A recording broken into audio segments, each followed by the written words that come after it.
जय हिंद साथियों। भारत में अगर मुख्य न्यायाधीश या फिर सुप्रीम कोर्ट के किसी न्यायाधीश द्वारा कोई भी टिप्पणी कर दी गई, जैसे महिला सुरक्षा को लेकर अगर टिप्पणी की गई कि 3 तलाक से संबंधित कानून बनाए जाएं, तो केंद्र सरकार ने 3 तलाक से संबंधित कानून बनाया। इस तरह से सुप्रीम कोर्ट के जज के हर एक कथन का, हर एक टिप्पणी का कुछ ना कुछ मान रखा ही जाता है। बीते दिन भारत के मुख्य न्यायाधीश सूर्यकांत जी जो हैं, जस्टिस सूर्यकांत जी, इन्होंने किसी कार्यक्रम में जाने अनजाने में देश के युवाओं को काकरोच कह दिया। हालांकि बाद में उन्होंने सफाई दिया कि हमारा इंटेंशन यह था नहीं, लेकिन शब्द तो निकला मुंह से। शब्द जैसे ही निकला, इसी दौरान कई सारे पेपर लीक हुए, कई तरह की भर्तियों में घोटाले देखने को मिले। बच्चे इससे काफी ज्यादा आहत हुए। बोस्टन में भारत के एक युवा द्वारा, जो बोस्टन में रहकर पढ़ाई कर रहे हैं, उनके द्वारा बीते दिन एक वेबसाइट बनाई गई काकरोच जनता पार्टी, और तो और इंस्टाग्राम पर काकरोच जनता पार्टी नाम से एक प्रोफाइल बनाई गई, और 5 दिन के अंदर ही 5 मिलियन से अधिक फॉलोवर इस इंस्टाग्राम पर हो गए।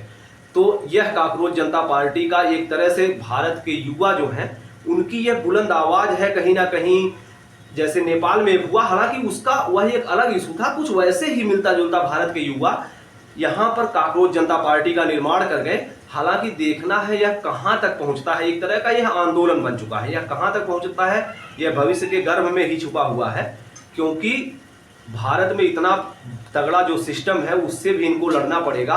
और काकरोच जनता पार्टी नाम से यह कोई संगठन मुझे तो नहीं लगता बना पाएंगे। इंस्टाग्राम हाइप और सोशल मीडिया, फेसबुक, यह तो एक आम बात है, इनको चर्चा प्रसिद्धि मिल जाएगी, लेकिन मुझे तो नहीं लगता इस नाम से यह कोई राजनीतिक दल बना पाएंगे, क्योंकि अंत में चुनाव आयोग ही राजनीतिक दल को मान्यता देता है। तो ऐसे में काकरोच जनता पार्टी नाम से मुझे नहीं लगता कि कोई मान्यता इनको मिल पाएगी।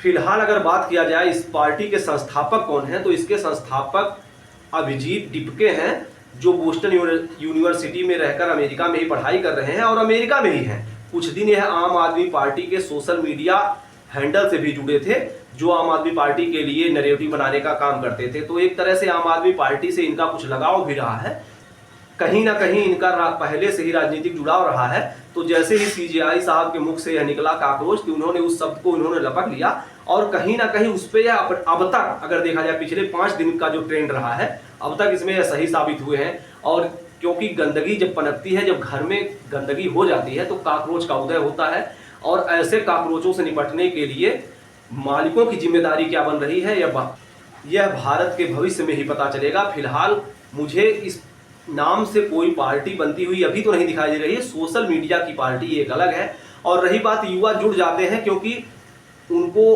अपने पेपर के लीकेज और सारी चीज़ों की समस्या का एक सामना करना पड़ता है, तो उससे वह जुड़ जाते हैं। लेकिन क्या होता है ना, उनके माँ बाप जो एक राजनीतिक विचारधारा रखे हुए होते हैं, उनसे उनका बच पाना बहुत आसान नहीं होता है। तो युवा इस चैनल को सब्सक्राइब तो कर रहे हैं, जैसे फॉलोअर बन रहे हैं काकरोच जनता पार्टी के, लेकिन यह क्या चुनाव में कोई रणनीति आ पाएगा, क्या चुनावी अपना कोई सेट कर लेंगे, कोई जैसे पार्टी बन जाएगी, तो ऐसा मुझे तो फिलहाल नहीं दिखाई पड़ता है। अगर कोई पार्टी भी है बनाते हैं, तो इस नाम से कम पार्टी ये नहीं बना पाएंगे। और जैसे ही इस नाम से पार्टी नहीं बनाएंगे, तो यह फॉलोअर भी इनके ऑटोमेटिक ही कुछ समय के बाद हट जाएंगे, या फिर फॉलोअर बने रहेंगे, लेकिन वह वोट में तब्दील नहीं कर पाएंगे कि युवाओं का भविष्य यह कुछ बना पाए, बदल पाए, युवाओं के भविष्य के लिए यह कुछ लड़ाई लड़ पाए।